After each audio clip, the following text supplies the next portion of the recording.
The Serena Williams-Carlos Ramos debate continues to rage on. So was Serena Williams right by calling the chair umpire sexist? Or was the chair umpire justified in doing what he did? When a man does the same, he's outspoken. Does Serena Williams now think she's bigger than the game? This sexism needs to be dealt with and needs to be called out. So Ramos has been a stickler for rules, be it men or women. The referee does owe her an apology, and also the sport an apology to all the women players. Chair umpire Carlos Ramos spotted Serena's coach coaching her, and now that is a tennis violation regardless of whether Serena has made eye contact with the coach while he's doing that. Therefore, the first violation is undeniable and Serena deserved the warning. Second violation, Serena slammed her racket. She was, as the rules prescribed, Dr. Point. Now Serena got so angry that this had happened that she came and badgered the umpire and went to the extent of calling him a thief. She was accordingly punished proportionately. In this case, as the rules state, a game was docked from her. Therefore, all Carlos Ramos as chair umpire did was follow the rules. Was the chair umpire right in giving Serena Williams 3 court violations? Yes. But could he have given her a soft warning before taking a game from her? Yes to that indeed.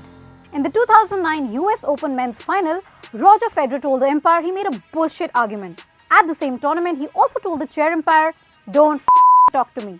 Is that not derogatory and insulting? But guess what? He got away with it, which is slightly weird. Something even women's rights champion and tennis icon Billie Jean King pointed out. She said when a woman is emotional, she's hysterical and she's penalized for it. When a man does the same, he's outspoken and there are no repercussions. The question I want to ask is Serena Williams playing the same sport as her male counterparts? Maybe the answer is yes, but are they playing the sport on equal terms? Perhaps not. What happened to Serena cannot be looked at in isolation. It would be unwise to do so. Because if you look at what the women had won in the first edition of the Wimbledon, the winner had got a flower bouquet and the runners-up had got a mirror and a brush.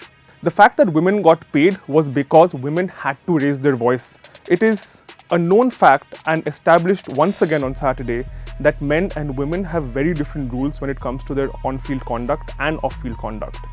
So Serena had asked the referee to issue her an apology.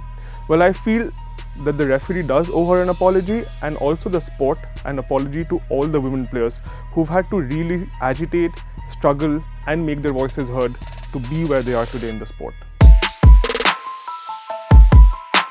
See, we can talk about equality between men and women, but this Serena incident has to be taken into isolation.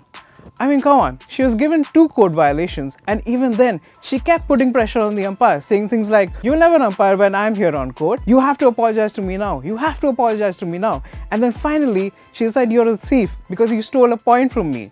Well, think about it. That was the trigger for the umpire to call the 3rd violation. And then in the end, the word thief may not be such a big word like or but then it was a personal attack from Serena Williams. Whether or not his decision as an umpire is right or wrong can be debated. And in the moment, Serena may have been right in feeling that she was discriminated against, given the history of sexism in the game. But saying that Ramos won't have done it if it were a man is incorrect, because he has done it with men in the past. He gave a court violation to Djokovic for shouting angrily in Serbian to himself and not to even the umpire. He has given a court violation to Kyrgios for shouting towel at a ball boy. He has given a court violation to Murray for saying stupid umpiring. So Ramos has been a stickler for rules, be it men or women.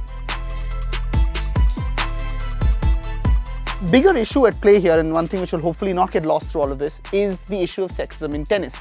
Whether it was Alizé Cornet's very unfair penalization for putting her shirt back on after she'd put it the wrong way, which men do all the time and have not been called out for, or the inexplicably long delay in making sure there's equal payment for men and women. These are issues which continue to pervade tennis, and we can only hope that whatever happens in this case and whatever we decide about it at the end of the day, we realize that this sexism needs to be dealt with and needs to be called out. Serena, the umpire, Ramos were both not wrong, per se. I mean, but the one person who didn't stick to the book is Serena's coach, Patrick. He admitted that he was trying to coach Serena from the stands, but wasn't sure if she saw him. So while she reacted to being called a cheat by the umpire, it is Patrick who to a large extent created the situation that has completely snowballed and could have been entirely avoided. Whatever transpired between Serena Williams and Carlos Ramos on court that night, there was a third person, Naomi Osaka. The chair umpire's decision robbed Naomi Osaka of her deserved celebration. After the match, when a crying Osaka was faced by a booing crowd, Serena Williams stepped up. She asked the crowd to stop booing and congratulated Osaka for winning her first Grand Slam title and said she actually played really well. In her actions, Serena Williams showed us exactly why she's the greatest, whether we're talking about tennis or not. I found myself asking, does Serena Williams now think she's bigger than the game? Does she get to stall a Grand Slam final because of a meltdown and demand an apology from an umpire? I mean, rules are rules, right? They could have been argued after the match. She could have played on and tried to salvage the final. But then why didn't she just keep quiet and play? Because at some point in life, you need to just stand up for yourself.